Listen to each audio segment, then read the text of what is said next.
मैं आपको बताने जा रही थी कि अकाउंटिंग सिस्टम के अंदर सर्वप्रथम हम जो सबसे पहली चीज़ सीखते हैं, एक तो होता है नाम पक्ष, दूसरा होता है जमा पक्ष, जिसके अंदर डेबिट और क्रेडिट। सबसे पहले जो हमारा सिस्टम रहेगा वो अकाउंटिंग सिस्टम रहेगा। अकाउंटिंग सिस्टम के अंदर की बात करें तो उसमें हम ये चीज़ सीखेंगे कि कैसे एक बीकॉम एमकॉम जैसी सिचुएशन होती है जो खाते तैयार किए जाते हैं। एक अकाउंटिंग सिस्टम की पहले शुरुआत होती है, उसका DRCR होता है।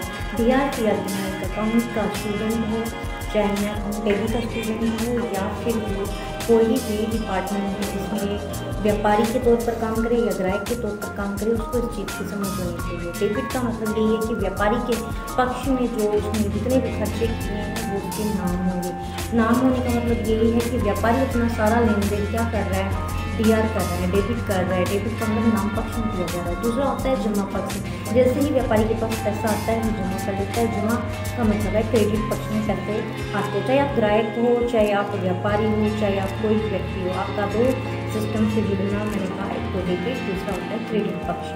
ठीक है, इसी के साथ में मैंने अकाउंटिंग की शुरुआत करने के कुछ बिंदु, जो महत्वपूर्ण बिंदु की बात करूँ और वो महत्वपूर्ण बिंदु है जैसे कि एक आपका सबसे पहले आता है, आपको ये कंफ्यूजन सभी हो चुके हैं कि कौन सी चीज़ डेबिट होगी, कौन सी क्रेडिट होगी। मैंने अकाउंट के लगभग स्टूडेंट्स को देखा है कि उनकी दो सिचुएशन रहती है, डेबिट क्रेडिट कन्फ्यूजन। वो क्रिएट करने की सिचुएशन यही है कि हमें कुछ बिंदु ऐसे हो जो हमें पता हो। जैसे कि आपको पता होना चाहिए स्वामी, सबसे पहले स्वामी कौन होता है, व्यापारी कौन है, ये चीज़ आपको पता है तो आपको ये मानना चाहिए कि आपको सारी तरीके से पूरा सिस्टम पता है। जैसे स्वामी का मतलब ये हुआ कि उसने क्या नाम किया है, क्या जमा किया है। जो वो चीज़ें नाम और जमा कर रहा है वो ऐसा क्या लेन देन कर रहा है। व्यापार में अकाउंट का मतलब यही है कि खातों का लेन देन करना। लेन देन करने का मतलब एक तो रुपये से संबंधित लेन देन किए जाएंगे, जितने भी लेन देन है वो सारे रुपये से रिलेटेड किए जाएंगे। दूसरी बात ये आती है कि अकाउंट के अंदर जो लेन देन हो रहे हैं उसके अंदर एक तो नगद हो सकता है, एक उधार हो सकता है, एक बैंक के द्वारा हो सकता है। तीन कंडीशंस आती है, नगद, उधार, बैंक। अब मैं कहूँ कि व्यापारी तीन तरीके से काम कर रहा है। उधार कैसे कर रहा है कि मान लीजिए कि फर्नीचर खरीदा, किससे, मान लीजिए राधे श्याम फर्नीचर हाउस से फर्नीचर खरीदा, तो ये उसने नगद में नहीं, उस व्यक्ति का नाम आ रहा है। ठीक है, इसी प्रकार से बैंक से भुगतान किया तो यहाँ आप समझ रहे हो बैंक का काम आ रहा है। ठीक है, कुछ लेन देन जो पहले किए जाते थे वस्तु के बदले वस्तु का, जो हाल ही के अंदर ऐसा शेड्यूल नहीं है। और होता है नगद। नगद का मतलब 5,000 रुपये मैंने श्याम सुंदर को नगद किए। आप सभी समझ रहे हैं कि ये सिचुएशन किसके, व्यापारी के रहती है। दूसरी बात आती है कि कुछ ऐसे शब्द जो हमेशा कन्फ्यूज़न में रहते हैं कि मैडम ये शब्द ऐसे कैसे हैं कि जो कन्फ्यूज़न के अंदर रहे। आप ये बताइए, कन्फ्यूज़न के अंदर पहले रहता है हमारी कैपिटल। कैपिटल का मतलब आपके दिमाग में यही आता है पूंजी। अब पूंजी क्या होती है आप कहोगे मैडम, स्वामी के द्वारा जो व्यापार में लाभ कमाने के उद्देश्य से लगाई जाती है उसको पूंजी कहते हैं।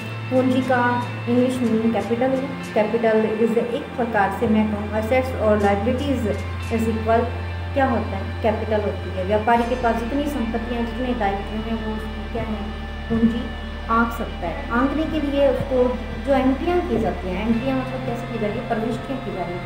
आप जैसे यहाँ आए तो आपने एंटर किया तो सबसे पहले यूट्यूब खोला, इस प्रकार से एंटर किया। या क्लास के अंदर रजिस्ट्रेशन करवाता है व्यापारी, करवाए चाहे ग्राहक करवाए, चाहे आप खुद रजिस्ट्रेशन करवाया जाता है। कैपिटल हमेशा व्यापारी के जमा पक्ष में होती है, जमा पक्ष क्रेडिट साइड में आएगी। आप एक सवाल देखना, उस सवाल के अंदर आपको सारे उसके एग्जाम्पल्स मिल जाएंगे। इसी प्रकार से जमा का मतलब आप इतना ध्यान रखिए, कैपिटल जो भी लिखा जाएगा वो क्रेडिट साइड में आएगा।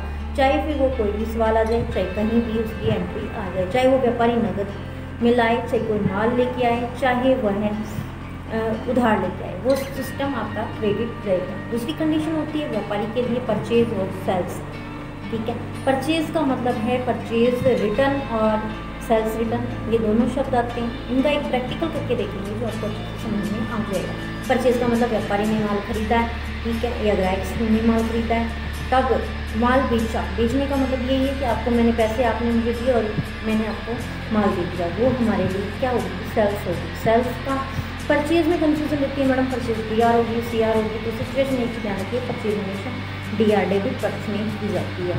व्यापारी के नाम ही होता है जब व्यापारी माल खरीदता है। सेम कंडीशन व्यापारी जब वो माल बेचता है तब उसके पास पैसा आता है। मैंने कहा सबसे पहले जो लेन देन होते हैं वो आने के होंगे। जब पैसा आ रहा है, हमारे पास सिचुएशन है पैसे की, अगर पैसा व्यापारी के पास आ रहा है जा रहा है, हमें उसी चीज़ को मेंटेन करके खाते तैयार करने होते हैं, ठीक है। दूसरी प्रकार इसी तरीके से एक परचेज रिटर्न और सेल्स रिटर्न, इसी के साथ में मैं बात कर दूँ। परचेज हमेशा क्या होगी, डेबिट साइड में होगी, सेल्स हमेशा क्रेडिट साइड में, उल्टा सिस्टम हो जाएगा। इसी प्रकार से परचेज रिटर्न, जब माल खरीदा हुआ क्या किया जाता है, वापस किया जाता है, ठीक है, तो उसको परचेज रिटर्न कहा जाएगा। माल बेचा हुआ वापस आता है तो उसको सेल्स रिटर्न कहा जाएगा। परचेज रिटर्न हमेशा डेबिट पक्ष में आती है।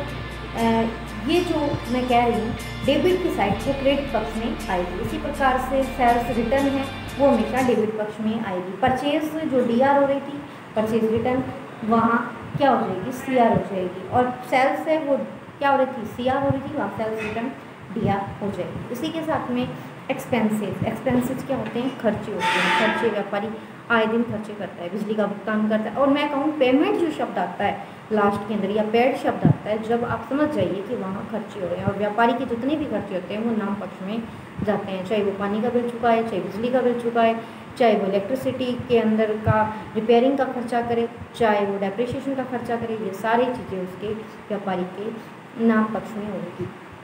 मैं कहूँ इनकम कैसे आती है, मान लीजिए अब मेरे पास तो कैसे पैसा आ सकता है। पैसे आने के तरीके तो कई हो सकते हैं, पर दो कंडीशंस हो सकती है कि पैसे आने के दो तरीके हो सकते हैं। या तो व्यापारी के पास क्या किए जाए, डायरेक्ट आ जाए और या इनडायरेक्ट आ जाए, ठीक है। इसी के साथ में इनकम मैंने कहा वो जमा होगी। मैंने कहा पैसा आ रहा है तो उसको जमा कर दीजिए, पैसा जा रहा है तो उसको माफ कर दीजिए।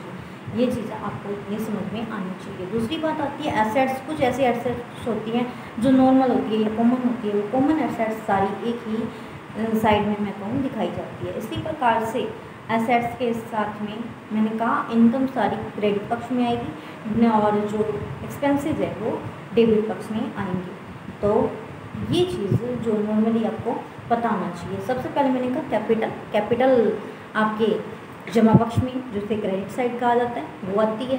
इसी के साथ में मैंने कहा क्रेडिट के साथ में मैंने कहा सेल्स हमेशा क्रेडिट साइड में आएगी, परचेज डेबिट साइड में आएगी, परचेज रिटर्न क्रेडिट साइड में आएगी, सेल्स रिटर्न डेबिट साइड में आएगी। एक्सपेंसेस सारे कहाँ आएंगे, एक्सपेंसेस सारे हमारे डेबिट पक्ष में आएंगे और हमारी इनकम सारी क्रेडिट पक्ष में है। अगर इतनी चीज़ें आपके समझ में आती है तो सवाल की कुछ चीज़ें आपको क्लियर हो जाती है। ये हमारे अकाउंट की फर्स्ट क्लास थी जिसके अंदर सिर्फ हमने नॉर्मल बेसिक वर्ड्स की बात की। वर्ड्स का मतलब ये था कि हम उसको समझाना चाहते हैं कि जो एक अकाउंट के स्टूडेंट के DRCR की कन्फ्यूज़न है वो यहीं ख़त्म हो जाए। इसी के दौरान एक प्रैक्टिकल जो मैं आपके लिए लेकर आऊँगी उसके अंदर कुछ ऐसे वर्ड थे जो अभी रह गए माना, वो हम धीरे धीरे कवर करेंगे।